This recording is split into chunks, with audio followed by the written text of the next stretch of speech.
Welcome back to our channel. In today's video, we'll show you how to search by image in Chrome on your PC. Let's get started. Step 1.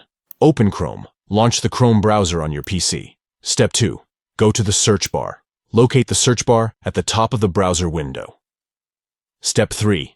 Next to the microphone icon, click on Search by Image. Step 4. Paste your image link or upload it from your computer. You can either paste the direct link to the image or click on Upload an image to select a file from your computer.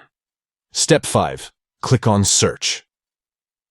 Once you've entered the image or uploaded it, click on the Search button to initiate the image search.